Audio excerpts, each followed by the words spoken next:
soit avec vous.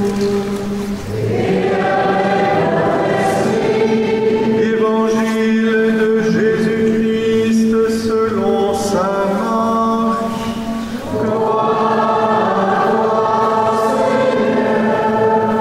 Au chapitre 12e. En ce temps-là, un scribe s'avança vers Jésus pour lui demander quel est le premier de tous les commandements.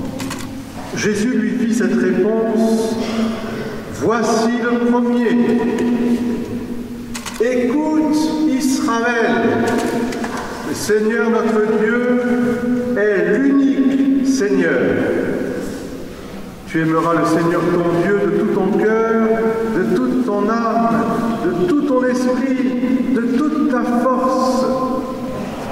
Et voici le second, tu aimeras ton prochain comme toi-même. Il n'y a pas de commandement plus grand que cela. Le scribe reprit: fort bien, maître, tu as dit vrai. Dieu est l'unique, et il n'y en a pas d'autre que lui. L'aimer de tout son cœur, de toute son intelligence, de toute sa force, et aimer son prochain comme soi-même, vaut mieux que toute offrande d'holocauste et de sacrifice. Jésus, voyant qu'il avait fait une remarque judicieuse, lui dit: tu n'es pas loin du royaume de Dieu. Et personne n'osait plus l'interroger. Alléluia,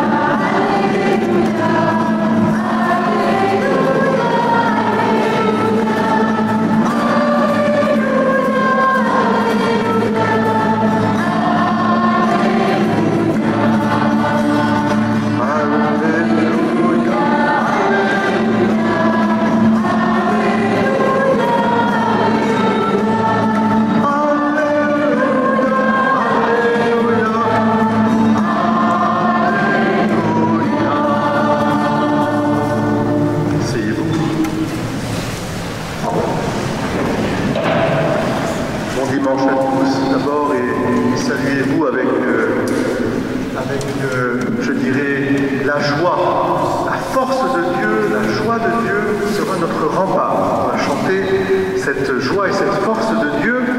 C'est précisément la présence de Dieu, d'un Dieu qui se fait tout proche de nous, tellement proche qu'il vient habiter parmi nous. Dieu, nous ne l'avons pas vu, mais en son Fils Jésus-Christ, nous l'avons vu, nous avons entendu, nous l'avons touché, nous allons même communier.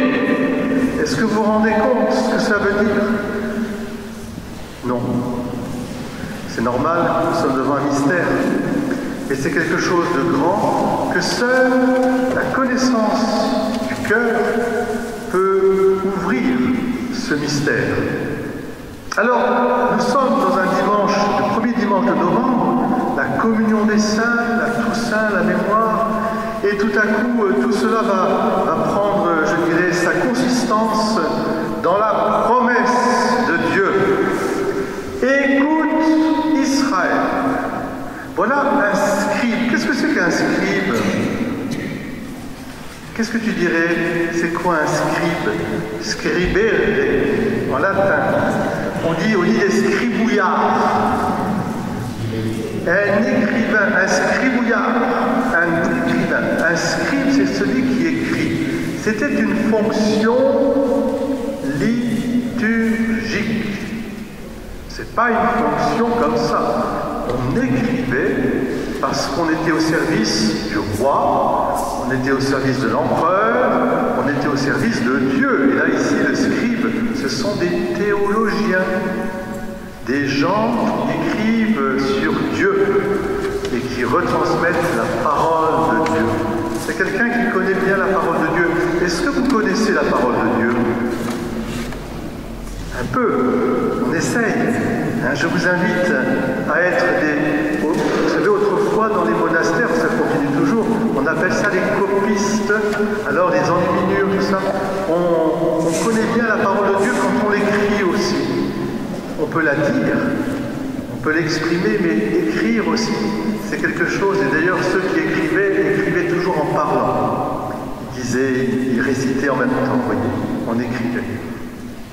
Ce scribe, il se situe à une période Saint-Marc, dans le chapitre 12e, le lion, Marco. Saint-Marc, il place cet épisode au temple de Jérusalem. Nous sommes dans le pèlerinage ultime que Jésus fait de sa Pâque avant de mourir sur la croix pour ressusciter, de donner sa vie. Et voilà qu'on est en plein cœur de ce temple, et voilà qu'un scribe magnifique, alors que d'autres personnes ont essayé de prendre à défaut Jésus, c'est tous les épisodes d'avant, lui au contraire, c'est vraiment un théologien, c'est-à-dire quelqu'un qui aime Dieu. On ne peut être un bon théologien que quand on aime Dieu, c'est-à-dire quand on se sanctifie par Dieu. Il faut être saint pour faire de la théologie, c'est-à-dire il faut aimer Dieu de tout son cœur, de toute son âme, de toutes ses forces. Alors voilà la question. Au fond, c'est comme une béatitude. Qu'est-ce qu'il faut faire pour être bienheureux? Qu'est-ce que répond Jésus? Il va répondre avec la lecture qu'on a entendue, la première lecture. Alors, je vous interroge, qu'est-ce que c'est que cette première lecture? C'est tiré d'un livre de l'Ancien Testament. Ah ben c'est bien, oh, vous avez bien écouté. Deutéronome. Ouh là là, c'est un nom compliqué, Deutéronome. Qu'est-ce que ça veut dire Deutéronome? Ah, le B, c'est pas la tête. C'est pas moi, monsieur, c'est pas moi. Deutéronome. Nomos, en grec, la loi.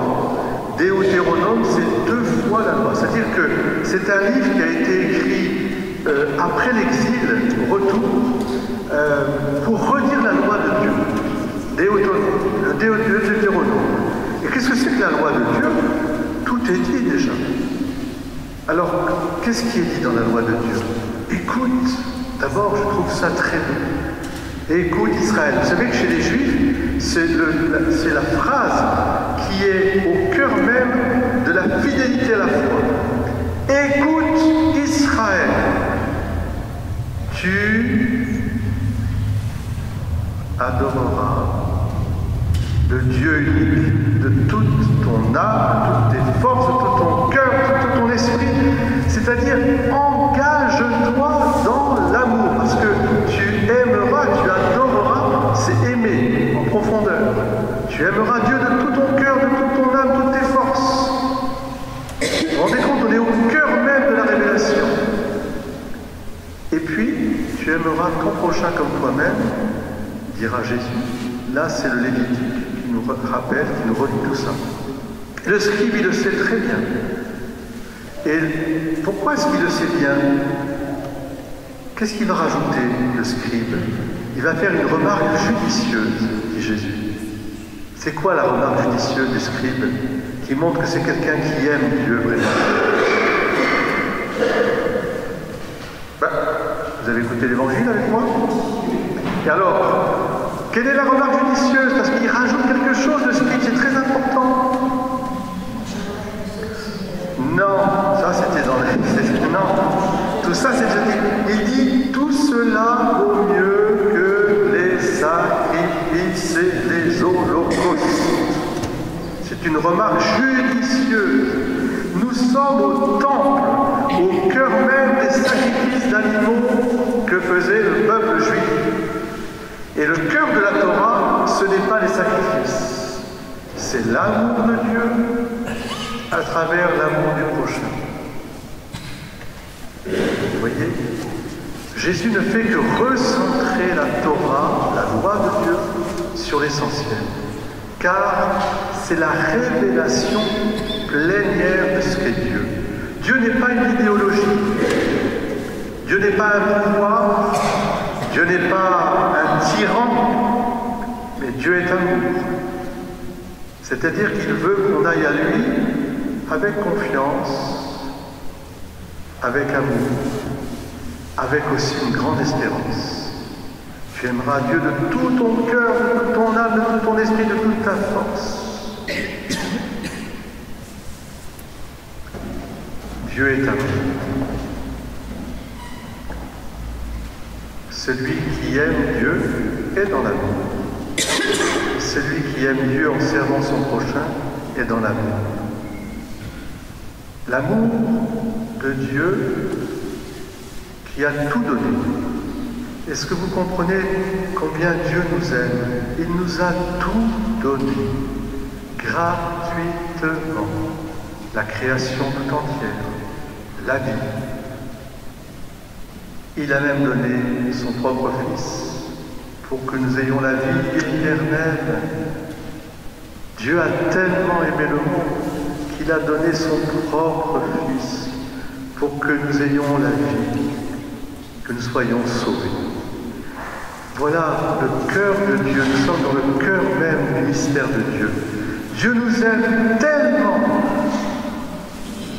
Et qui dit amour, dit relation.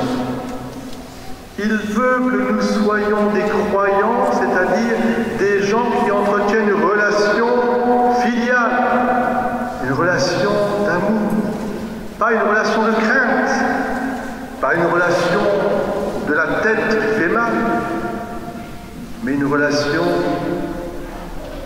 d'amour dans le service que nous pouvons donner à Dieu et au prochain. Tu aimeras Dieu de tout ton cœur et le prochain comme toi-même. Ça fait un seul et même commandement. Mais Jésus, qui recentre la loi sur l'essentiel, ne fait pas que cela. Car Jésus nous donne la possibilité de vivre à la dimension de cette dimension de l'amour en nous regardant les uns les autres comme Dieu nous regarde. Comment a fait Jésus? Eh bien, il est monté sur la croix, il a donné sa vie pour nous, une fois pour toutes, et il renouvelle cet amour infini à chaque Eucharistie, à chaque fois que vous venez à la messe, à la Sainte Messe. Vous rechargez votre cœur de l'amour de Dieu, pour aimer votre prochain, pour pouvoir mieux aimer comme Dieu nous aime, pour pouvoir le regarder avec les yeux même de Dieu. Regardez-vous les uns les autres. Allez, regardez-vous, regardez-vous, vos voisines et voisins. Est-ce que vous vous regardez avec les yeux de Dieu? Ah, bonne question. Ce matin, je pensais que oui. Mais tout à l'heure, on s'est un peu disputé. Et puis là, je suis un peu chafouin. Et puis je ceci et cela. J'ai l'impression que. Et puis elle ne m'écoute pas, il ne m'écoute pas, etc. Mais est-ce que je regarde comme Dieu nous regarde? Alors, vous voyez, si vous regardez avec les yeux de Dieu, vous allez voir que Dieu va vous donner ce supplément d'amour pour faire de nous une vraie communauté de croyants, c'est-à-dire de frères et sœurs, qui vont alimenter leur amour à celui qui a donné sa vie. Car l'amour, c'est la communion. C'est la communion. À chaque fois que vous venez communier à l'autel, vous communiez à l'amour de Dieu infini. Et vous devez, et nous devons, c'est pas que nous devons, c'est pas une obligation, c'est la réalité. À ce moment-là, nous rayonnons ensemble de cet amour les uns pour les autres. Il n'y a plus que des frères et sœurs devant Dieu. Que des frères et sœurs. Et c'est ainsi que nous allons de communion en communion vers l'amour infini, l'amour éternel. Alors oui, ce scribe a posé la question essentielle, et c'est vraiment le cœur de notre religion. Ce n'est pas une religion de soumission ou de crainte, ce n'est pas une religion d'intellectuel ou d'idéologie, c'est une religion qui nous relie profondément à Dieu créateur, à Dieu sauveur et rédempteur dans le Christ Jésus, à Dieu qui nous unit comme des enfants, une seule et même famille. Alors oui, aimez-vous les uns les autres, comme je vous ai aimé. Seigneur, augmente en nous cette communion, cet esprit de communion, et chasse loin de nous tout ce qui peut ternir cette communion. Nous avons besoin de purification, nous avons besoin nous aussi de pardon, nous avons besoin d'aller au-delà du don, de nous pardonner, parce que Dieu nous pardonne sans cesse. Et c'est pour ça qu'il faut nous regarder vraiment toujours comme Dieu nous regarde, dans un grand souci d'accueillir l'autre comme mon prochain, mon proche, mon frère et ma sœur, quel que soit l'autre. Il arrive, il rentre, il est mon frère, il est ma sœur. Je te conduis vers celui qui est notre Père commun. Écoute, Israël. Alléluia.